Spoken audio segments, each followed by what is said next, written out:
Girls, आज मैं आपको क्लास 12th होम साइंस का एम्फेसिस करवाने जा रही हूँ। इसमें से हमारा बैलेंस हो गया, प्रपोर्शन हो गया, रिदम हो गया। बैलेंस यानी कि संतुलन, प्रपोर्शन अनुपात, और रिदम यानी कि लय। इसमें अब हमारा नेक्स्ट है एम्फेसिस। एम्फेसिस यानी कि बल या आकर्षण केंद्र। एम्फेसिस यानी कि किसी चीज़ के ऊपर एम्फेसिस करना, स्ट्रेस देना, ठीक है। तो एम्फेसिस बल या आकर्षण। एम्फेसिस जो है बल या आकर्षण केंद्र हम परिधान में कैसे ला सकते हैं, ये भी क्वेश्चन आपका एग्जाम में आ चुका है प्रीवियस ईयर क्वेश्चन पेपर में। हालांकि आपका जो वो है क्या कहते हैं, बदल चुका है आपका सिलेबस, बट ये टॉपिक है तो ये आने के चांसेस हैं, इसलिए मैं आपको दोबारा करवा रही हूँ। और इससे रिलेटेड जब भी क्वेश्चंस मैं आपसे पूछती हूँ क्लास में तो आप लोगों को नहीं आते होते। सो गर्ल्स, अब आप लोग क्या करेंगे, रिपीटिशन। इसमें आप कितने तरीके से कर सकते हैं। फर्स्ट है repetition, usual lines and shapes and texture. Repetition यानी कि दोहराना, ये शब्द आपने पहले भी सुना होगा लय में। और usual lines, shapes and texture, विलक्षण रेखाओं, आकृतियों या बनावट के लिए प्रयोग से। कंट्रास्टिंग कलर्स, विरोधाभासी रंगों। विरोधाभासी रंगों यानी कंट्रास्टिंग कलर्स, हिंदी इंग्लिश में बोलते हैं, रंगों के प्रयोग से, ठीक है। या कंट्रास्टिंग कलर ब्रैकेट में मैंने लिखा हुआ है। प्लेसमेंट ऑफ डेकोरेशन, सजावटी वस्तुएं। डेकोरेशन का मतलब होता है कि सजावटी वस्तुएं का सही प्रयोग करें, ठीक है। नेक्स्ट है आपका प्रोग्रेशन यानी कि क्रमिक श्रृंखला। तो कुल मिला के आपके कितने हो गए ये, first repetition, second usual lines वाला, थर्ड कंट्रास्टिंग कलर्स, चौथा आपका प्लेसमेंट ऑफ डेकोरेशन, पांचवा आपका प्रोग्रेशन। जैसे ही आपका एग्जाम में आएगा आप इस टेबुलर फॉर्म में कोशिश करिए, इस क्वेश्चन को आंसर करिए, या पॉइंट वाइज कर सकते हैं। मेरे लिए ये थोड़ा सा इजी एक्सप्लेनेशन में भी लगता है आपको, और थोड़ा सा प्रेजेंटेशन सिखाने में भी। पहले वाला मैंने आपको जैसे पॉइंट में सिखाया था, तो ये मैंने आपको क्या कर दिया, इस तरीके से सिखा दिया टेबुलर फॉर्म में, ठीक है। तो आप ऐसे भी कर सकते हैं। देखिए, दोहराना क्या होता है, दोहराना बार बार रिपीट करना। तो यहाँ पे जैसे कि एग्जाम्पल मैंने आपको दिया, ये एग्जाम्पल है, ये आप भी बना सकते हैं। जैसे कि काला दुपट्टा है तो काली सलवार है, तो उसके ऊपर आप क्या करोगे, कोई भी प्रिंटेड जो है ये शेड की आप वो कुर्ता ले सकते हो, या कुछ और जो है इसके कंट्रास्ट में ब्लैक के साथ ग्रे, ठीक है, कि ग्रे आपने शर्ट ले ली, ब्लैक सलवार होगी और ब्लैक आपका दुपट्टा होगा। जनरली आप ऐसे ही पहनते हो ना, और आपके स्कूल में जैसे कई यूनिफॉर्म्स भी ऐसी होती है केवी वगैरह की, ठीक है।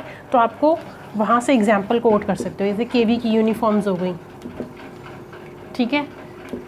या जो भी ये जितने भी आपके क्लास 4 वो होते हैं वर्कर्स, तो उनकी भी कईयों की जगह यूनिफॉर्म्स ऐसी होती है, जैसे कि ब्लू दुपट्टा हो गया और लाइट ब्लू कुर्ता हो गया और डार्क ब्लू सलवार हो गई। मेरे पास जगह नहीं है, मैं यहीं पे लिख रही हूँ बेटा, ठीक है।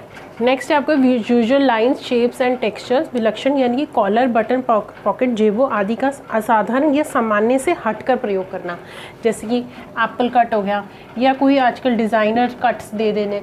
तो इस तरीके से जो है आप किसी चीज़ पे एम्फेसिस डालते हो। आपने आजकल देखा होगा कई लोग कुर्ता पहनते हैं, इस तरीके वाले कुर्ते चले थे,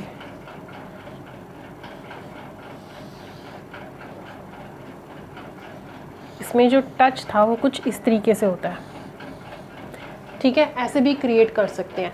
नेक्स्ट है आपका कंट्रास्टिंग कलर्स। कंट्रास्टिंग कलर्स यानी कि अलग कलर, जैसे कि पीली शर्ट है, यहाँ पे मैंने एग्जांपल दिया हुआ है, विरोधाभासी रंगों का प्रयोग करके। जैसे कि पीली शर्ट के ऊपर लाल रंग की बेल्ट। आजकल आप देख रहे हो कि लहंगे होते हैं, ब्राइड्स के लहंगे भी आप देखते होगे, उसमें बेल्ट जो है अलग रंग की होती है, या लहंगे के साथ मैचिंग की होती है, तो दुपट्टा लाइट होता है, तो जिससे कि कंट्रास्टिंग कलर का इफेक्ट आए। आजकल एक और चीज़ है कि साड़ीज़ के साथ बेल्ट होती है। जैसे ये साड़ी है, यहाँ पे क्या है, बेल्ट बना दी,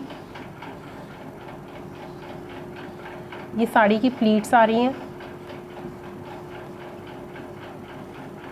ये वेस्ट लाइन है।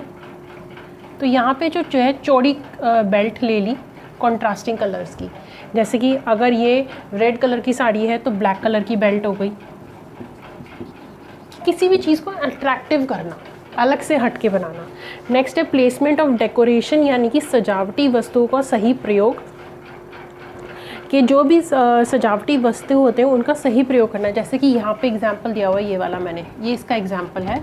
जैसे कि ये एक टॉप बनाया हुआ है, यहाँ पे गले पे क्या है, एम्ब्रॉयडरी है, ठीक है। गले पे एम्ब्रॉयडरी क्या होगा कि मेन फोकस क्या उसी पे जाता है। एक मैंने आपको एग्जांपल और दिया था, मेरे पास जगह थोड़ी कम है फिर भी मैं आपको यहाँ पे बना के दिखा रही हूँ। ये टी शर्ट है, टी शर्ट पे ये सुपरमैन वाला एक लोगो होता था, बहुत चलता था ऐसे करके। तो ये जो है ये भी एक एम्फेसिस वाला पॉइंट हो गया। नेक्स्ट है आपका प्रोग्रेशन और प्रोग्रेशन, यानी कि चटकीले रंग या फीके रंग से हल्के गहरे रंग। जैसे कि एक रिदम वाइज जो है रंगों का करना, लाइट टू डार्क या dark to light. For example ये मैंने एग्जांपल यहाँ पे दिया है, ये एग्जांपल है, इसमें यहाँ पे ब्लैक कलर हो गया, आपने देखा होगा कई टी शर्ट आती हैं, फिर ऊपर ग्रे और ये लाइट ग्रे। आपने देखा होगा कि इस तरीके से जो है काफ़ी सारे शॉल्स भी होती हैं, पोंचू भी होते हैं जिसमें ये कलर्स होते हैं, ठीक है। इस तरीके से या पूरी शॉल्स होंगी तो उसमें चेक वाइज भी ऐसे कंट्रास्टिंग कलर्स लेके आते हैं। तो इसमें क्या है कि एम्फेसिस करना किसी भी तरीक़ों से, तो ये 5 तरीक़ों से आप कोई भी एम्फेसिस लेकर आ सकते हो पोशाक में। आपसे क्वेश्चन पूछा जा सकता है कि एक साड़ी में एम्फेसिस कैसे लेके आ सकते हो, तो वो भी मैंने आपको एग्जाम्पल दे दिया। एक सूट में कैसे लेके आ सकते हो वो भी मैंने आपको बता दिया। एक टॉप में कैसे लेके आ सकते हो, तो आप यहाँ से आइडियाज़ इकट्ठे ले सकते हैं। पर अगर आपको पूरा परिधान भी दिया जाए तो आप ये 5 पॉइंट्स डाल सकते हैं, ठीक है। और ये 5 पॉइंट आप किसी एक परिधान में भी यूज़ कर सकते हैं, कि जैसे कि रिपीटिशन कर देना सलवार में, शेप्स और टेक्सचर्स का इम्प्रूवमेंट कर देना किसी भी चीज़ में, कि कैसे हम डिफरेंट शेप से जो है सलवारों में जो है एम्फेसिस ला सकते हैं, ठीक है।